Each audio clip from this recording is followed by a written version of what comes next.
Assalamualaikum warahmatullahi wabarakatuh. Sobat perlindungan tanaman yang berbahagia, kita berjumpa lagi pada pertemuan yang ke-10 dasar perlindungan tanaman, yang kali ini kita akan mendiskusikan tentang pengendalian organisme pengganggu tanaman atau OPT dengan pendekatan peraturan atau karantina dan varietas tahan. Nah, baik, saudara sekalian, untuk mendistribusikan tanaman atau bagian tanaman atau hasil budidaya tanaman dari satu daerah ke daerah yang lain, aktivitas ekspor impor, maka perlu dilakukan upaya perlindungan. Jangan sampai ada hama, penyakit atau gulma dari satu daerah pindah ke daerah yang lain atau masuk ke daerah yang lain yang kemudian akan menjadi permasalahan yang serius. Nah, ada aturan saja seringkali dengan berbagai macam cara orang mengakali aturan itu sehingga lolos ya dari pemeriksaan. Nah, ini pernah satu ketika ada oknum yang memasukkan bibit coklat dari luar negeri dibawa ke Indonesia tanpa melalui jalur karantina. Karena beliaunya punya perkebunan kakao di Jawa Barat, ya, dia mendatangkan benih tanpa melalui karantina. Nah, satu ketika kemudian setelah benih itu tumbuh menjadi tanaman di daerah Pengalengan, Jawa Barat, ya, di mana kakao itu ditumbuh kembangkan, terjadi ledakan penyakit yang selama ini di Indonesia tidak dikenali. Ya, belum pernah dikenali penyakit itu. Nah, tumbuhnya itu usut punya usut, ternyata beliaunya mendatangkan benih dari luar negeri yang tidak melalui jalur karantina. Nah, di benihnya itu mengandung penyakit dan mungkin di daerah asalnya penyakit itu tidak terlalu merugikan. Ketika masuk ke Indonesia, cuacanya sesuai, kemudian penyakit itu bisa berkembang. Oleh karena itu, undang-undang karantina hewan dan tumbuhan itu sangat diperlukan untuk mengantisipasi, untuk mencegah terdistribusikannya hama penyakit atau pengganggu tanaman dari daerah ke daerah yang lain. Nah, ini pergerakan tanaman itu dalam slide ini bisa kita saksikan ada 3 kelompoknya. Ada impor, ada ekspor. Ya, impor itu mendatangkan tanaman atau hasil tanaman dari luar daerah, dari luar negeri masuk ke dalam negeri. Sebaliknya ekspor kita mau ekspor itu juga harus melalui balai karantina, karena salah satu syarat kita bisa ekspor produk pertanian ya harus bebas dari hama dan penyakit. Bahkan beberapa negara maju itu mensyaratkan bebas pestisida. Nah, ini bebas bahan kimia yang beracun. Nah, ini termasuk pekerjaannya balai karantina. Nah, kemudian ada perpindahan di antar daerah di dalam negeri, itu juga pada kondisi-kondisi tertentu sangat diperlukan, terutama jika dikenali atau sudah menjadi pengetahuan umum bahwa satu daerah itu ada endemi penyakit, ada wabah penyakit. Misalnya satu contoh dulu di Selaung, Ponorogo, Jawa Timur, itu ada daerah yang perkebunan jeruk yang awalnya itu produk unggulan daerah, jeruk keprok, jeruk manis, tapi terkena wabah penyakit CVPD. Hampir semua tanaman jeruk di daerah Selaung, Ponorogo, Jawa Timur itu terkena serangan penyakit itu, maka jika mau mendatangkan ataupun mengirim bagian tanaman jeruk dari Ponorogo ke luar daerah, maka harus dipastikan yang dikirim itu sudah bebas dari penyakit CVPD. Nah, ini kita akan diskusikan bagaimana lembaga karantina itu bisa melindungi, mencegah terdistribusikannya penyakit-penyakit tanaman.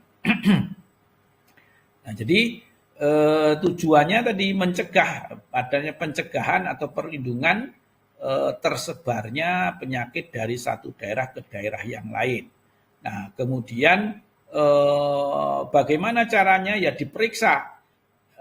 Jadi semua tanaman yang mau berpindah satu tempat, maka lembaga karantina di daerah itu memeriksa dulu kondisinya. Apakah bisa dinyatakan bebas organisme pengganggu tanaman atau sesuai dengan syarat-syarat yang ditentukan untuk pergerakan tanaman itu. Kalau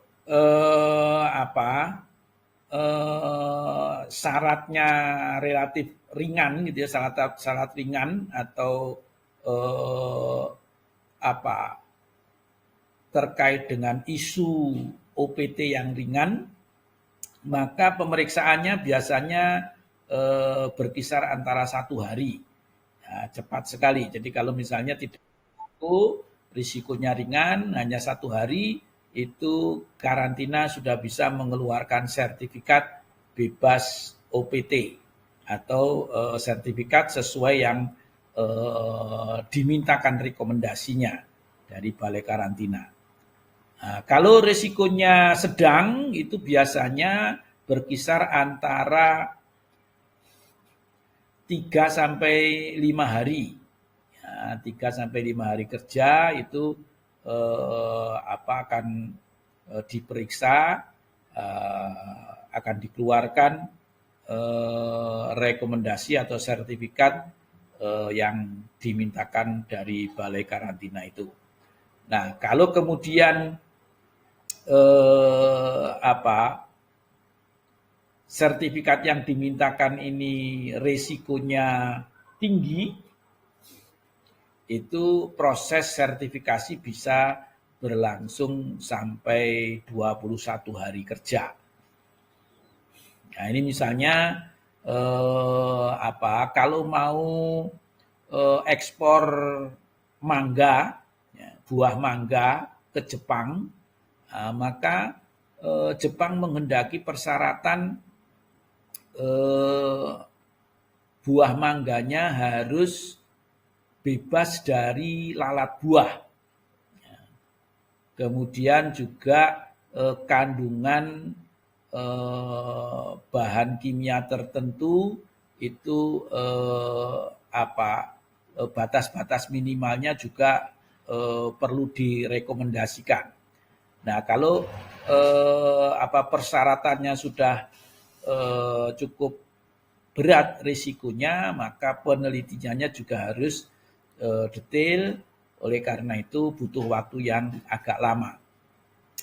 Lalu lokasi-lokasi kantor karantina itu posisinya karena terkait dengan ekspor impor itu ada di bandara atau di pelabuhan-pelabuhan.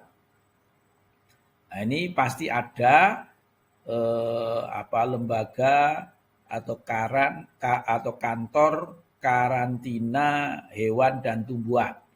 Nah, kalau kalian naik pesawat di bandara itu setelah landing menuju ke bagasi itu biasanya saudara akan melewati kantor karantina tumbuhan dan hewan. Nah, jadi sebelum berpindah dari satu tempat ke tempat yang lain di bandara atau di pelabuhan ada tempat pemeriksaan itu yang tugasnya untuk memeriksa dan memberikan sertifikat surat keterangan bebas OPT. Itu. Kemudian kalau antar daerah ya biasanya kantor lembaga karantina itu ada di pusat-pusat kota, ya, pusat pemerintahan di mana banyak kantor-kantor pemerintahan ada di situ sehingga masyarakat yang membutuhkan mudah untuk mengaksesnya. Kemudian ada beberapa istilah di dalam sertifikasi itu ada HPHK, itu hama penyakit hewan karantina. Hama penyakit hewan karantina itu HPHK. Kemudian ada istilah OPTK, organisme pengganggu tanaman karantina. Nah, jadi setelah diperiksa apakah HPHK-nya di hewan karantina yang diperiksa itu mengandung OPT apa tidak, nah, itu ada HPHK-nya itu. Kemudian organisme pengganggunya setelah dikarantina apa saja yang terdeteksi itu disebutnya dengan OPTK. Nah, baik. Kemudian kita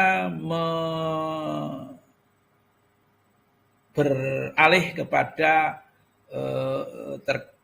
pengendalian dengan tanaman tahan. Tanaman tahan atau dikenal dengan tanaman resisten. Nah, saudara, ini ada gambaran yang di atas itu ya, ini sok jago gitu ya. Jadi jangan sampai ini ditiru. Ya, jadi pestisida itu bukan untuk main-main, ini disemprot. Ya, yang tahan itu bukan manusianya disemprot kemudian tahan. Ini mungkin saat itu tidak apa-apa, tapi dalam jangka waktu yang lama dia akan menderita penyakit ya, karena terpapar dengan pestisida itu. Jadi jangan ditiru gambar yang disajikan ini. Nah, yang tahan itu, yang dibutuhkan tahan itu adalah tanamannya. Nah, satu contoh ini di gambar yang bawah itu tanaman padi yang tahan terhadap serangan hama wereng. Ya. Jadi tanaman resisten itu tanaman yang memiliki kemampuan tumbuh dan berproduksi normal atau mampu meminimalisir kerugian ekonomis akibat gangguan organisme pengganggu tanaman. Akibat serangan organisme pengganggu tanaman. Walaupun ada serangan, tapi tanamannya masih mampu berproduksi normal. Nah, itu disebut tanaman yang tahan. Nah, lalu bagaimana mekanismenya? Ada dua model mekanisme tanaman tahan, yaitu ketahanan genetik yang memang dimiliki oleh genetik tanaman itu sendiri, bersifat menurun pada generasi berikutnya. Ini terdiri dari non-preferensi, antibiosis, dan toleransi. Kemudian kelompok kedua adalah ketahanan ekologis. Ketahanan ekologis ini ketahanan semu, disebut juga ketahanan semu atau ketahanan induksi. Ya, ketahanan yang disebabkan adaptasi faktor lingkungan. Jadi sebenarnya tanamannya itu tidak tahan, tapi karena faktor-faktor lingkungan itu menyebabkan organisme pengganggu tanaman tidak mampu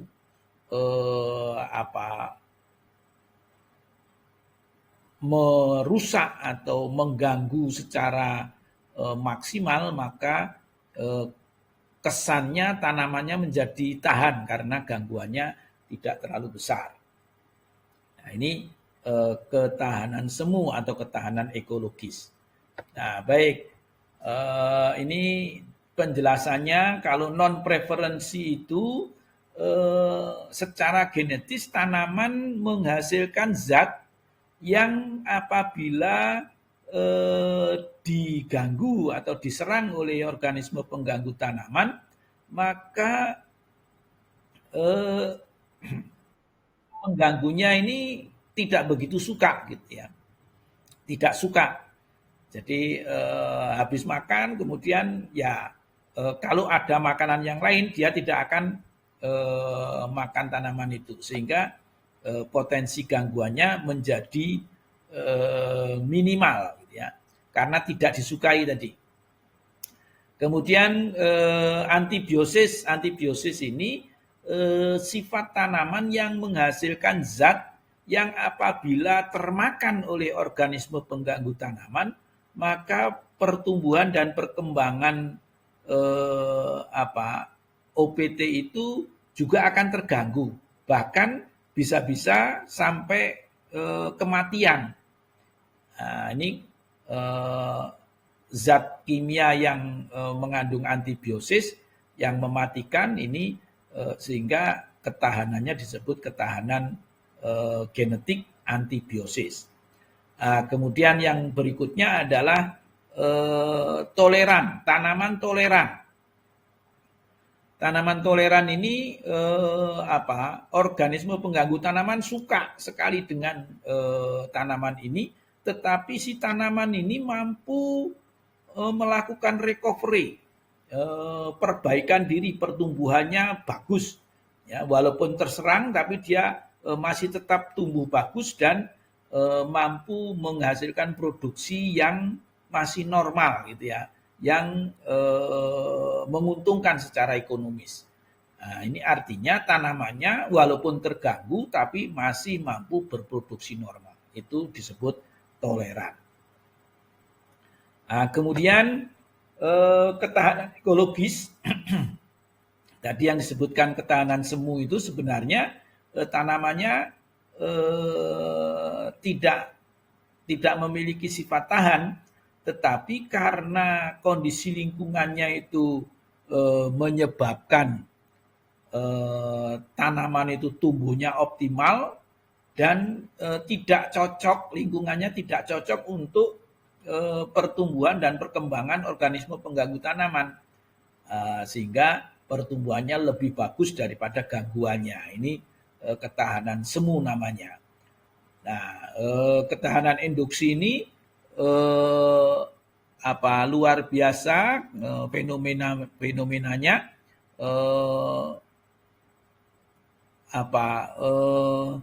Tanaman itu menghasilkan zat yang disebut elisitasi, ya, atau pemberian perlakuan, ya, agar tanamannya tumbuh mampu beradaptasi dengan lingkungan.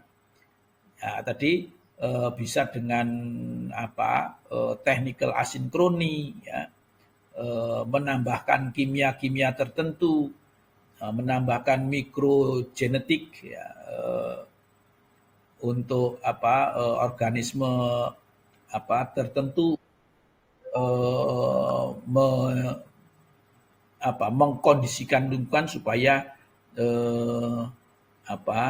organisme pengganggu tanaman itu bisa diminimalisir. Nah, ini ketahanannya bukan pada tanamannya itu sendiri, tapi sebenarnya adalah karena manipulasi habitatnya. Baik, ini ketahanan induksi, ya. Jadi ketahanan karena lingkungan tadi ada yang diinduksi, yaitu dengan ya manipulasi. Lagi-lagi ini perubahan lingkungan yang menguntungkan bagi tanaman tapi tidak menguntungkan bagi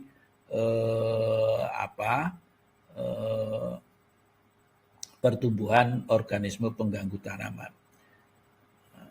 Ketahanan induksi dapat terjadi saat penggunaan pupuk yang berimbang, ya.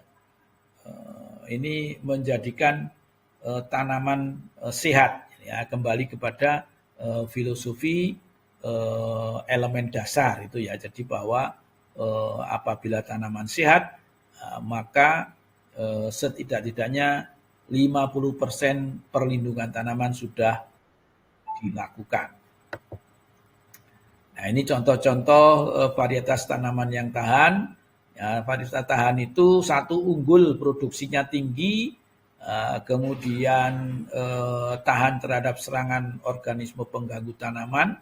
Ini tahan terhadap wereng hijau, wereng coklat. Ya, kemudian ini ada cabai yang tahan. Ini contoh pisang yang tidak tahan terhadap serangan fusarium. Nah, jadi kalau mau menanam pisang, cari bibit-bibit yang tahan terhadap serangan fusarium.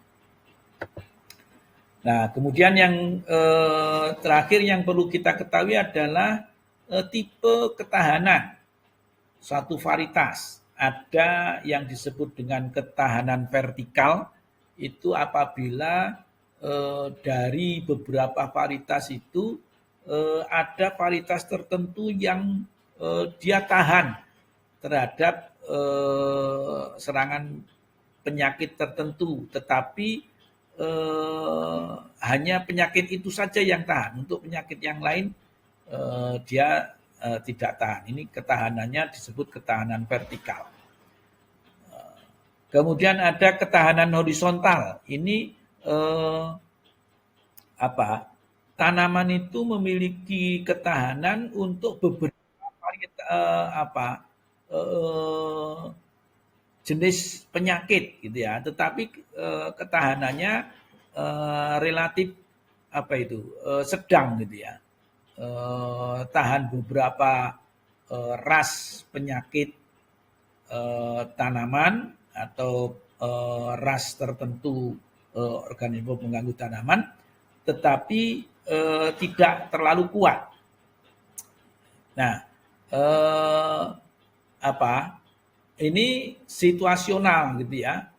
Kalau memang daerahnya itu betul-betul wabah, endemi satu penyakit khusus itu, dicari ketahanan yang vertikal terhadap penyakit atau OPT tersebut. Nah, tapi kalau sifatnya untuk preventif, jaga-jaga, ya akan lebih baik yang menggunakan ketahanan horizontal. Jadi dia tahan terhadap berbagai macam penyakit, hama atau gulma, tetapi tidak tidak sangat kuat bentuk ketahanannya. Baik, saudara sekalian, semangat untuk menjadi petani-petani muda yang tangguh. Ya, ini saya bagikan gambar-gambar petani muda yang bersemangat dan bertani itu tidak harus belepotan lumpur ya, tapi tetap petani milenial yang eksis dan cuannya luar biasa. Oke, see you next week. Matur suwun, wallahu muwaffiq ila aqwamit thoriq. Assalamualaikum warahmatullahi wabarakatuh.